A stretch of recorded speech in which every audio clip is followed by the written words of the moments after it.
है तो बताया जाएगा, तो शुरुआत करेंगे।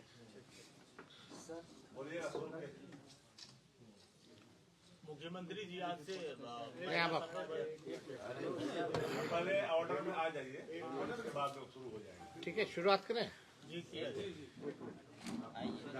देखिए, सबसे पहले तो सुपौल के हमारे जितने आप पत्रकार हैं, आप सब लोगों को धन्यवाद देते हैं कि आज आप लोग सब लोग यहाँ प्रेस वार्ता में पहुँचे। आज से जो है चौथा चरण कार्यकर्ता दर्शन सह संवाद कार्यक्रम में सुपौल आने का हुआ है। और आज विशेष कार्यक्रम यही है सुपौल में कि हमारे पार्टी के जो ग्राउंड में रहने वाले ज़मीनी स्तर के जो हमारे वर्कर हैं, चाहे पंचायत लेवल के हों, बूथ के हों, ब्लॉक के हों या जिला के हों, उन सभी लोगों से जो है हम संवाद करेंगे। मुख्य बिंदु ये है कि पार्टी को और कैसे मजबूत किया जाए संगठन के रूप में, और इसका विस्तार कैसे किया जाए। और लगातार जो है हम लोग भी फीडबैक ले रहे हैं लोकल इश्यूज की, लोकल समस्याओं की। हमें लगता है कि जो बेहतर इश्यूज जो है ज़मीनी स्तर के, हर पंचायतों की, ब्लॉकों की, जिलाओं की अलग समस्या रहती है, उससे अवगत लोग कराते हैं। और जब पूरा बिहार लगभग चौथा फेज चल रहा है, इसमें सारा कोसी का इलाका, आपका पूर्णिया प्रमंडल, सीमांचल के इलाके हम लोग जो है घूमेंगे।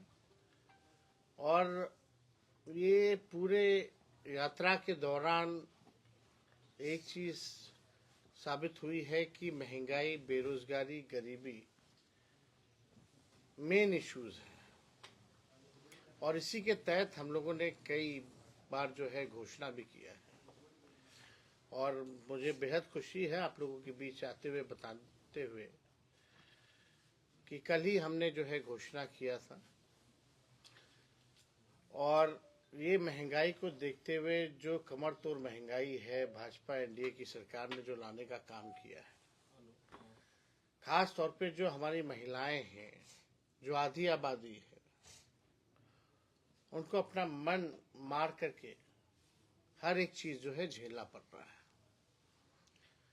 और उसके लिए हम लोगों ने कल घोषणा किया था कि हम लोग माई बहन मान योजना अगर हमारी सरकार आएगी तो हम लोग लाएंगे। और प्रति माह 2500 रुपये सीधे उनके खाता में हम लोग डालने का काम करेंगे। जनता का पैसा जनता के पास जाए, ये हम लोगों की कोशिश है। और इसके तहत जो आप देखिएगा, चाहे कोई खरीदारी की कोई सामग्री हो, बाहर जाना हो, खाना हो, हमारी माताएं बहनें जो है मन मार करके रहती हैं। आर्थिक न्याय लोगों को मिले, ये हम लोगों की प्राथमिकता है इस दौर में। और जब हम लोग यात्रा के तहत घूम रहे थे तो स्मार्ट मीटर को लेकर के लोग बहुत परेशान थे, बिजली के बिल को लेकर के बहुत परेशान थे, लैंड सर्वे को लेकर के जो है लोग परेशान थे। और इसके तहत हम लोगों ने घोषणा भी किया कि अगर सरकार आएगी तो 200 यूनिट फ्री में बिजली हम लोग जो है दिलवाने का काम करेंगे। और इसके साथ साथ हम लोगों ने ये भी कहा, जो वृद्धा पेंशन है, साथ ही साथ जो आपका सामाजिक सुरक्षा पेंशन जो मिलता है विकलांग भाइयों का, दिव्यांग भाइयों का, या विधवा महिलाओं का, या जो बुजुर्ग हैं, वृद्धा पेंशन जो मिलता है वो केवल 400 है। बगल में आप चले जाइए झारखंड, तो वहाँ 1000 रुपये है। तो हम लोगों ने सामाजिक सुरक्षा पेंशन अगर सरकार आएगी तो इसको हम लोग बढ़ा करके 400 से 1500 रुपये हम लोग करेंगे। तो अभी तो दौरा चल रहा है, अलग अलग जगह से फीडबैक आ रही है, जो समस्याएं हैं। और जनता ये भी जानना चाहती है कि अगर हम सरकार में आए तो क्या करेंगे। हमने पहले भी कहा था 2020 में कि अगर सरकार बनेगी तो 10 लाख नौजवानों को सरकारी नौकरी देंगे। कुछ छोटे मोटे अंतर से हम लोगों की हार हुई।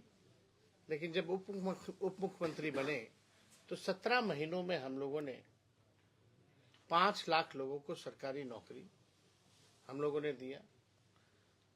और वही मुख्यमंत्री जो असंभव कहते थे, कहां से लाएगा पैसा, बाप के पास से लाएगा, हम लोगों ने वो करके दिखाया। असंभव काम को संभव में बनाया। और उन्हीं मुख्यमंत्री के हाथों हम लोगों ने नियुक्ति पत्र बंटवाने का काम किया। हम लोगों की जब सरकार थी केवल 17 महीने, तो हम लोगों का प्रण था कि भाई जाति आधारित गणना हम लोग कराएंगे। हम लोगों ने कराया। आरक्षण की सीमा हम लोगों ने 75% किया। अब भाजपा के आते ही आरक्षण जो है समाप्त हो गया।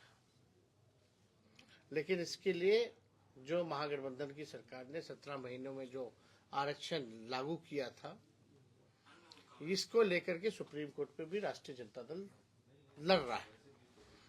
और अभी जो बहालियां हो रही हैं, ये भाजपा के कारण, मुख्यमंत्री जी के कारण पिछड़े समाज हो, अति पिछड़े समाज, दलित, आदिवासी भाई इन आरक्षण का अब लाभ नहीं उठा पा रहे।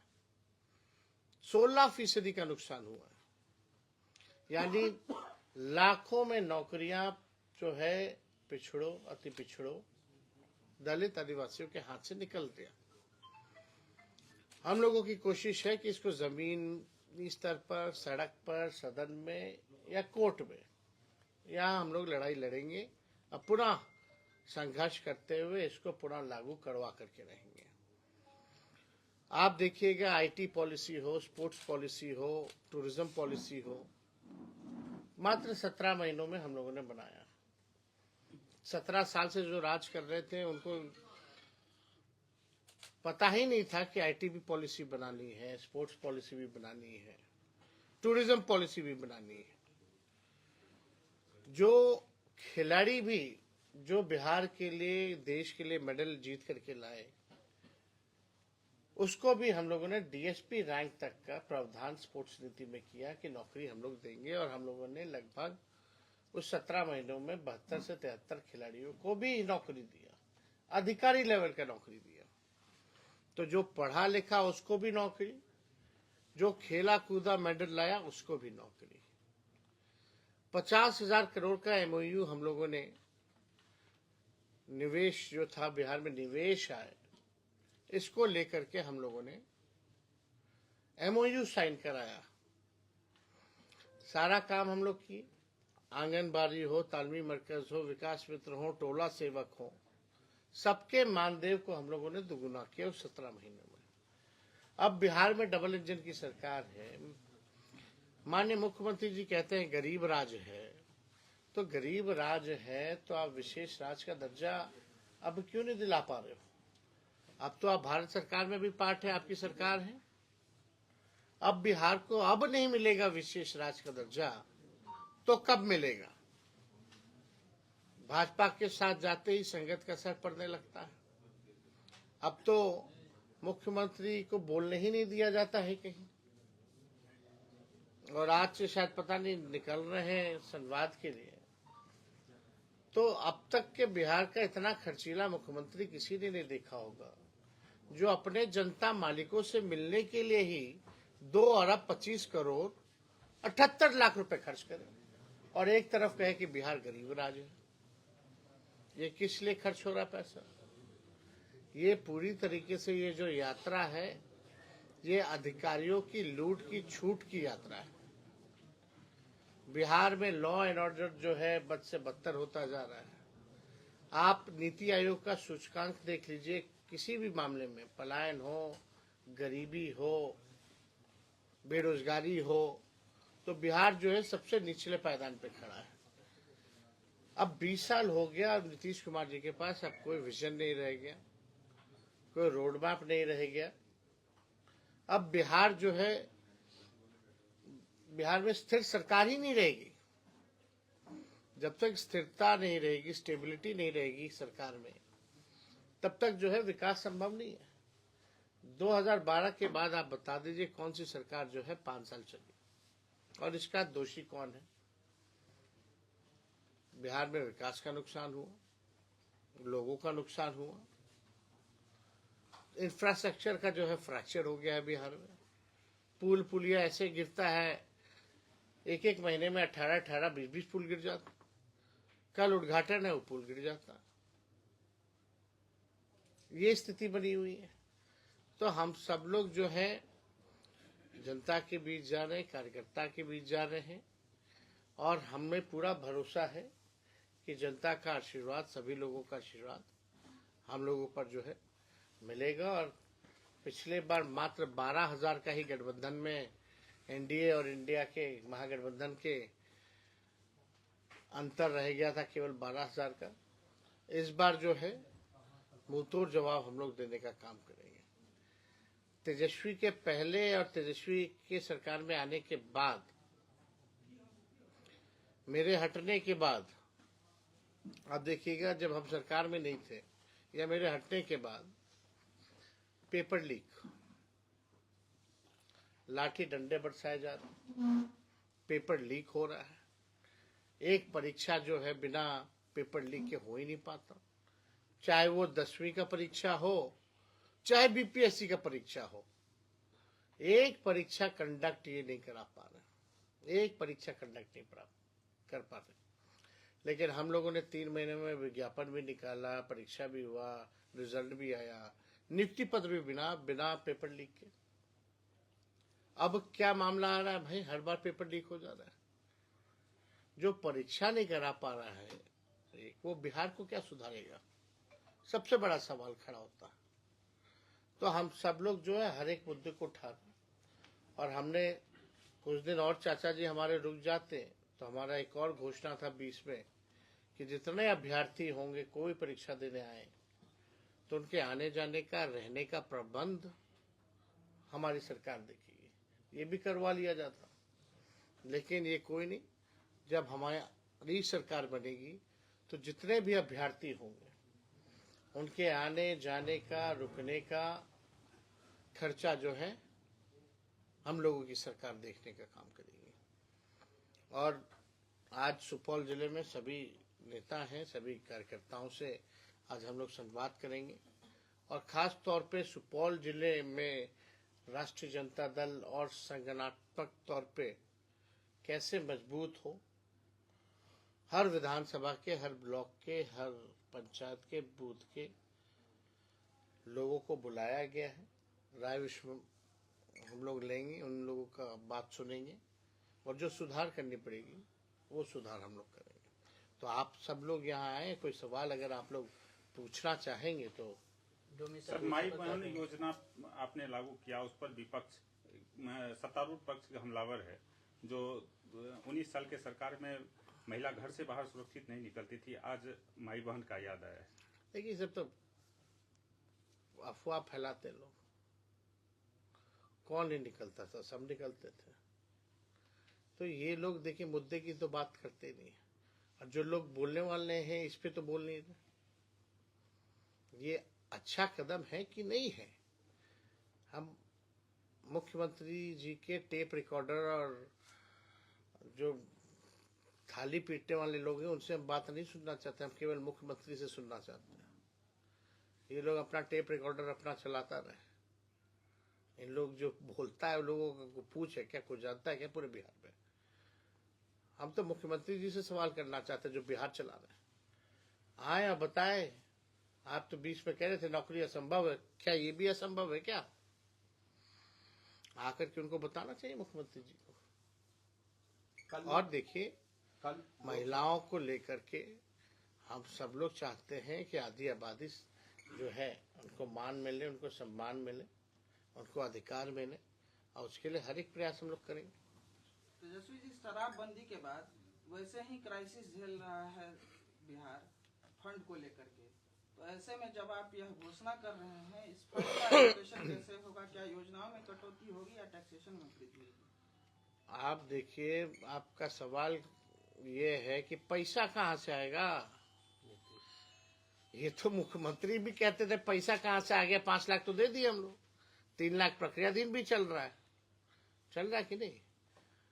और ये योजना तो आप देखिएगा और 6-7 राज्यों में भी चल रहा था, वहां कहाँ से पैसा आ रहा है? अरे भाई, हम लोग कोई भी बात करते हैं तेजस्वी जो कहता है वो करता है, और तेजस्वी की उम्र कच्ची हो सकती है, तेजस्वी की जुबान कच्ची नहीं हो सकती। हम लोग जो हैं अध्ययन करते हैं साइंटिफिक रूप से, डेटा कलेक्शन है, हमारे बजट में प्रावधान है। आप बताओ, पूरा जो बजट बनता है, बिहार का कितना बजट है? 2,75,000 करोड़ के पास 2,80,000 करोड़ जो बजट है बिहार का, तो उसमें क्या सारा बजट का पैसा खर्च हो जाता है क्या? क्या डिपार्टमेंट जो है सरेंडर नहीं करती है क्या? और जो मुख्यमंत्री फिजूल जो खर्ची कर रहे हैं, 2 अरब की यात्रा निकाल रहे हैं मात्र 15 दिन के लिए, तो पैसा कहां से आया भाई? तो बड़े बड़े विद्वान ने ये सवाल पूछा था 20 में, इंटेलेक्चुअल्स जो है, कई महान पत्रकारों ने भी पूछा था ये सवाल, और विपक्ष के लोगों ने तो बोल ही दिया था असंभव है। तो हुआ कैसे ये? तो हम लोगों ने करके दिखाया भाई। जिसके विल पावर नहीं होगा तो वो नहीं कर सकते, जिसके पास विल पावर है कर रहे हैं, और हम लोगों ने किया है, करके दिखाया। ऐसा नहीं कि हवा में हमने बात कह दिया था, वो तो केवल उप मुख्यमंत्री रहते हुए किया। और जितने डिपार्टमेंट में काम हुआ आप देख लीजिएगा, राष्ट्रीय जनता दल के कोटे के ही मंत्री थे। क्या लगता है सर, माई बहन योजना के भरोसे राजद की नैया पार लगेगी? हम लोग तो भाई बोल रहे हैं सबको साथ लेके चल रहा है। हमने कई बातें कही हैं, और आप देखिएगा तो जनता मालिक है, जनता को तय करने दीजिए। लेकिन हम चाहे कोई वर्ग के लोग हों, बुजुर्ग हों, उनके लिए भी योजना ला रहे हैं, नौजवान हैं उनके लिए भी है, महिला हैं उनके लिए भी है, सभी लोगों के लिए। हमारी सरकार जो होगी, पढ़ाई, कमाई, दवाई, सिंचाई वाली सरकार होगी, सुनवाई और कार्रवाई वाली सरकार होगी। इतना पेपर लीक हुआ, बताओ किस पे कार्रवाई हुई? आज तक किसी अधिकारी पे, मंत्री पे, किसी पे भी कार्रवाई हुई है क्या? क्या आप थाना और से लेकर के ब्लॉक चले जाइए, या पटना में भ्रष्टाचार नहीं है क्या? क्या भ्रष्टाचार बिहार से मिट गया है क्या? लेकिन कार्रवाई किस पे हो रही है? किसी पे नहीं। इतना पुल गिर गया, बांध जो है चूहा खा जाता है, कार्रवाई किस पे हुई? ये तो पूछने वाली बात है। जांच किस पे हुई? ना नौजवानों की सुनवाई हो रही है, लोग लाठी डंडा करा। नौजवान जो है पढ़ेगा भी, लाठी भी खाएगा, डीएम का थप्पड़ भी खाएगा, संघर्ष भी करेगा, भाजपा जदयू को वोट करेगा। तो ये तो समझ के ऊपर है। आपने कल दरभंगा में कहा था कि जब तक महिलाएं सबल नहीं होंगी, समृद्ध बिहार की परिकल्पना नहीं हो सकती। अरे भाई, हमारे घर में भी मेरी 7 बहन है, मेरी माँ है, मेरी धर्मपत्नी है, मेरी बेटी है, आपके घर में भी होंगी। तो जब तक वो सुखी नहीं होंगी, आपका घर सुखी रह सकता है क्या? सवाल यह है, तो जब घर सुखी रहेगा तो सब सुखी रहेंगे। सवाल यह है कि मंत्री हैं श्रवण चौधरी, कह रहे हैं कि हमने पहले से 1.5 लाख महिलाओं को जो है 2 लाख सालाना मदद की घोषणा की है, उस पर काम कर रहे हैं, और 10 लाख से अधिक जीविका दीदियों को हमने समृद्ध करने का काम किया है। अब पता नहीं है, वो हवाबाजी करने में तो लोग माहिर हैं, कल मोदी कुछ जी भी कर। कल मोदी जी लोकसभा में संविधान चर्चा पे कांग्रेस पे कहर बरपाने और तहस नहस की बात बताई, इसको लेकर क्या कहें? मोदी जी का तो बस यही है ना, परिवार के लोगों को ही गाली देते, मुद्दे की बात तो कर नहीं देते। मुद्दे की बात तो करें ना। मोदी जी प्रधानमंत्री है देश को दिया क्या? आप देश की छोड़ो ना, बिहार ने इतना कुछ दिया प्रधानमंत्री को, तीसरी बार प्रधानमंत्री बनाया कि नहीं बनाया? सबसे ज्यादा सीटें बिहार से जीत के गए। बिहार को क्या दिया? क्या बिहार को विशेष राज्य का दर्जा दिया, विशेष पैकेज दिया? या अभी जो बाढ़ आया था, उस बाढ़ में कौन सा विशेष पैकेज दे दिया? आप ये बता दो। कुछ नहीं दिया। ठीक है, चला जाए।